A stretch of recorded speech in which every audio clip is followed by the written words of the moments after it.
Olá a todos, olá a todas, como é que vocês estão? Espero que vocês estejam super bem. Vamos começar então a nossa oficina de estimulação e hoje nós vamos tratar de um assunto muito importante que nessa pandemia, esse momento que nós estamos vivendo, nós, em geral, estamos deixando um pouco a desejar porque não é todo mundo que tem a habilidade e a capacidade de manter a rotina. Isso mesmo, manter a rotina. O nosso corpo, para ele funcionar bem, ele precisa de um segmento, Naturalmente, nós temos uma rotina que é chamada de ciclo circadiano. Esse ciclo circadiano, ele se refere ao funcionamento do corpo dentro de um período de 24 horas. Então, o nosso corpo sabe quando é dia, quando tem luz do sol, e sabe quando é noite, que é quando falta a luz do sol. Então, quando tem luz do sol, são produzidas diversas substâncias para ajudar no funcionamento do nosso corpo durante o dia, que é quando o nosso corpo entende que é o momento que nós mais precisamos de energia, de atenção, de habilidades para poder funcionar bem. E quando é à noite, que quando normalmente nós devemos estar dormindo, o nosso corpo produz outras substâncias que vão ajudar no nosso sono, no nosso repouso, na nossa memorização, entre outras coisas que são realizadas durante o sono. Então, existe uma importância muito grande, no funcionamento adequado desse ciclo circadiano e também que nós façamos a nossa parte, que é o quê? Seguirmos uma rotina dentro desse período de 24 horas. Aí vocês podem me perguntar assim, mas como, Tani, que a gente vai seguir uma rotina, nesse período de 24 horas? Um horário, aproximado, certo, para a gente acordar, um horário aproximado, certo, para a gente tomar café, o lanche da manhã, o almoço e por aí vai, tá? O que eu quero dizer para vocês é que nessa pandemia, muitas pessoas estão em casa, devido à necessidade do isolamento, do afastamento social, enfim. E algumas pessoas acabam não respeitando as rotinas que elas tinham quando não havia esse isolamento. Então não tem hora para dormir, não tem hora para acordar, não tem hora para se alimentar, nem para fazer os exercícios, que são coisas que nós devemos estar fazendo sempre. Algumas pessoas elas acabaram abrindo mão disso. E para os nossos usuários, que são pessoas que têm suas limitações, não é diferente.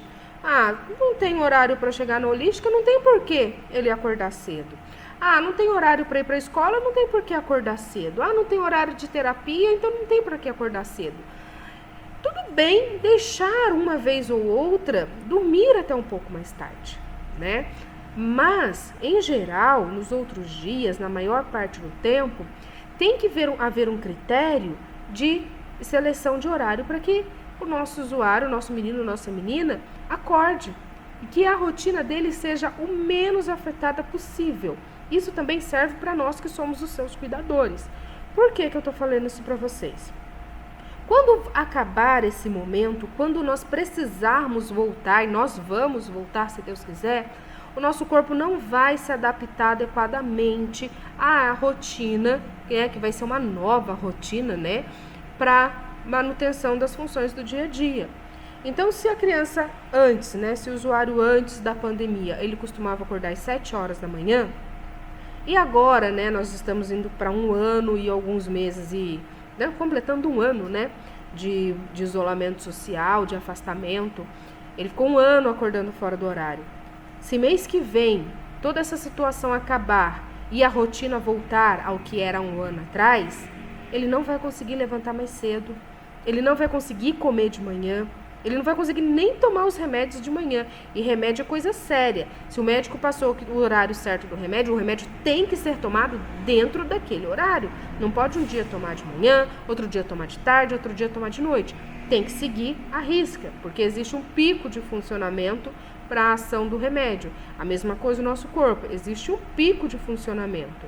Então, se nós estávamos acostumados a levantar cedo, paramos e de repente a gente volta, o nosso corpo vai reclamar. Vocês querem um exemplo bem simples, uma comprovação bem simples? Horário de verão, gente. Quando havia horário de verão, nosso corpo, a gente passava quase um ano inteiro, né, quase 10 meses com uma rotina, 9, 10 meses com uma rotina. De repente mudava, né, porque a gente não tinha um tempo de se adaptar, né, mudava, do dia para noite, né, de um sábado para domingo, mudava totalmente o horário. Então eu tinha que levantar mais cedo ou eu tinha que acordar mais tarde, né. O relógio a gente programava, o relógio lá de parede, de pulso, do celular, mas o relógio biológico do nosso corpo a gente não preparava. Então por isso que a gente ficava nas trocas, né, dos horários de verão, quando saía o horário de verão, voltava o horário normal, nosso corpo reclamava e demorava para se acostumar. Tinha gente que tinha até pico de pressão por conta dessa dificuldade em se adaptar. Então o que eu trago para vocês é: mantenham a rotina dos nossos meninos, das nossas meninas, dos nossos usuários. Não alterem a rotina deles. Tentem trazer o mais próximo possível. E como eu falei, claro, né? Mas ontem ele não dormiu bem, né? Foi dormir 2, 3 horas da manhã, passou mal, eu vou ter que acordar ele às 7. Não, gente. Essa é uma situação adversa, uma situação em que a gente vai ter que abrir mão dessa rotina. Mas nos outros momentos a gente tem que seguir a rotina correta. Isso não é só para eles, mas isso também é pra gente, tá? Então, aproveita essas atividades, 8 horas a gente está abrindo os grupos, mantenham o ritmo, tá? Eu sei que é difícil, mas se a gente não mantiver isso, não mantiver o ritmo, quando acabar essa situação, a gente também vai ter dificuldade de se adaptar, né? E nosso corpo vai acarretar muitos prejuízos. E os nossos meninos e as nossas meninas não vai ser diferente, eles também vão sentir demais essa mudança brusca. Então vamos manter uma rotina. Pega uma agenda, um caderno, coloca lá, acordar às 7 horas da manhã, né? Coloca lá, 7 horas da manhã acordar. Tomar banho 7h15 da manhã. Daí coloca lá o banho da quem costuma tomar o banho da manhã, né? 7h15 da manhã. De manhã não tem banho, mas tem o café. Então 7h30 toma o café da manhã. 10 horas vem o lanchinho da manhã. E por aí vai. E, gente, respeitando também o horário de remédio, novamente. Remédio tem hora certa para ser administrada. Não pode dar um dia de manhã, outro dia à tarde, outro dia à noite. Hoje eu não vou dar, hoje eu vou dar. Os remédios devem seguir uma sequência também. Porque senão o princípio ativa dele, não vai fazer o efeito que a gente espera. E muito pelo contrário, pode até fazer mal, tá bom? Vamos lá para os nossos movimentos de hoje? Então, pessoal, tô aqui com a nossa Maria Júlia, né? Percebam que hoje ela está sentada, tá? Maria Júlia me possibilita isso. E eu queria trazer isso para vocês também, a importância do sentar. Nós já falamos isso, vou estar repetindo. A posição sentada é uma posição muito importante para os nossos usuários, tá? Além de melhorar a percepção, né, muda o campo visual da criança, ela também tem mais possibilidades de reconhecer o ambiente. Isso para o desenvolvimento dela é muito bom. Vocês sabem que eu falo criança, mas é uma questão de hábito, mas eu estou falando dos nossos jovens, dos nossos adultos, que possuem as suas limitações, né? Então, no maior tempo possível, tenta deixar a criança sentada. Nem todo mundo fica sentado bonitinho assim, igual Maria Júlia, e como os muitos que aí estão em casa. Mas se nós fizermos adaptações como almofadas, travesseiros, apoios, edredons, eles vão poder assumir a posição sentados, tá? Hoje nós vamos dar um ênfase às mãos, né? Nossas mãos, no mapeamento cerebral, ela ocupa uma área muito grande, isso porque as nossas mãos são extremamente habilidosas e capacitadas de realizar diversas ações. E nós devemos propor isso também aos nossos meninos e às nossas meninas. E para propor isso, para que eles possam fazer uso de suas mãos, nós devemos liberá-las, tá? Depois que nós fizermos toda a ação corporal, como vocês já estão bem sabem, já conhecem bem, né? No último mês nós trabalhamos elas de forma isolada. Vamos dar ênfase às mãos, tá? Eu vou virar Maria Júlia assim de lado, só para ficar mais fácil. A maioria dos nossos meninos e meninas tem a mão em padrão flexor, ou seja, a mão fechadinha, tá? Para a gente conseguir abrir essa mão, a gente tem que estimular através de mobilizações e de alongamento. O primeiro movimento que nós vamos fazer aqui é o de abertura e fechamento, tá? É isso daqui. Então, eu vou fazer isso tá? Encarem esse momento como um momento de terapia, tá bom? Como um momento de reflexão a vocês mesmos, tá? Não façam com muita pressa. Façam um movimento sutil. Ele só consegue até mais ou menos, vamos lá, 90 graus. Tudo bem, vai até esses 90 graus.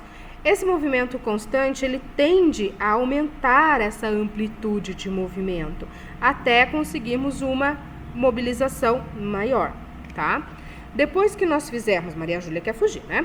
Depois que nós fizermos a abertura, nós vamos fazer os desvios, né? Aqui é o polegar dela. Então, desvio radial e para baixo nós chamamos de desvio unar. E nós vamos repetindo esse movimento, tá?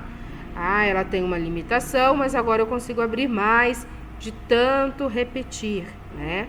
O nosso corpo trabalha com repetição, gente. Quanto mais fizermos, mais habilidoso ela vai ser, tá? Depois disso, eu faço a rotação de punho, que é isso aqui, tá? E nós vamos fazer para dentro, nós vamos fazer para fora e por aí vai, tá ok? Até também alcançarmos o máximo de mobilização. Agora eu vou virar de novo para vocês verem a palminha da mão dela, tá? O que eu vou trabalhar aqui? Vocês podem até ficar por trás da criança dessa forma também, tá? Nós vamos abrir as mãos dela dessa forma. Abrir mesmo, tá? A gente vai abrir. Principalmente na região do polegar, que tende a fechar, nós forçamos a abertura, tá certo? Então, vamos abrindo. Muito bem. E depois, os dedos, né? Nós vamos fazer isso daqui, forçando a abertura desses dedos. Após isso, dedos de forma isolada, aqui seria o dedo mínimo dela, né? Quinto dedo. Até a pontinha. Então, a gente começa da base e vem tracionando de forma sutil. Percebam o limite da criança, do menino, da menina, tá? Opa. De forma sutil, tá? E depois o polegar. Aí a gente pode até repetir todo o movimento novamente, até sentir que essa mãozinha já está bem aberta dentro do seu limite, tá ok? Aí, fiz com um lado, eu vou fazer com o outro lado. Mas não acabou por aí, não. Eu tô trazendo aqui para Maria Júlia brinquedos. Tamanhos, formas e pesos diferentes. Também já falamos sobre a importância de trazer objetos diferentes para a criança, tá? E agora, com a mãozinha mais solta, ela vai ter uma maior habilidade para poder lidar com esses brinquedos, tá? Claro que vocês vão dar preferência por aquilo que eles gostam, mas não devem privá-los apenas, né, mantê-los apenas com o que eles gostam. Deve ser ofertado outras coisas a eles também, para que eles possam sentir, tocar, experimentar, né? Porque enquanto um gosta, por um momento que ele gosta disso, de repente ele pode passar a gostar disso, tá? E deixa ele experimentar, né? Deixa ele brincar. Eu aprendi com um professor que com as crianças a gente não pode, né, e não devemos dar brinquedos caros. Porque algumas crianças, no seu intuito de brincar, né, de explorar, elas acabam quebrando esses brinquedos, né? Então, para nós que temos um nível de consciência mais superior, mais evoluído, né, mais desenvolvido, melhor dizendo, nós, né, admiramos o brinquedo, achamos lindo, maravilhoso, mas a criança ainda está explorando, né? Então, ela vai ainda aprender qual que é o limite de suporte desse brinquedo. Então, não precisa dar nada caro, mas dê experiência para as crianças. Quanto mais diferenciados os objetos, melhores, né? E vocês podem também, Tânia, eu não tenho condições de ficar comprando brinquedo, sem problema, gente. Vocês podem fazer em casa. Bola de meia, pote, sabe aqueles potes de sorvete, pote de manteiga, né? Aquilo é também muito bom para treinar a conscientização espacial para as crianças, né? Então, vocês podem dar essas coisas desde que não seja perigoso, né? Estejam sempre vigiando, para eles brincarem. Tampinha de garrafa. Antigamente a gente não fazia brinquedo, né? Fazia carrinho com lata, com caixinha de fósforo, montava a casinha lá com um monte de caixinha de fósforo. né? Porque nos deram a oportunidade de experimentar, de criar, né? Então, vamos trazer isso para os nossos usuários, para os nossos meninos e meninas e não esquecer de cuidar bem dessas mãozinhas, porque além dos olhos, do ouvido, elas também são uma porta para o conhecimento das crianças, tá bom? Espero que vocês tenham gostado das nossas dicas, da nossa atividade de hoje. Qualquer dúvida é só chamar a gente no privado, não esquece, tá? Sociedade Holística também está nas redes sociais, Facebook, Instagram, no YouTube, no LinkedIn. Então, dá uma curtida lá na nossa página também, tá bom? Um abração, gente!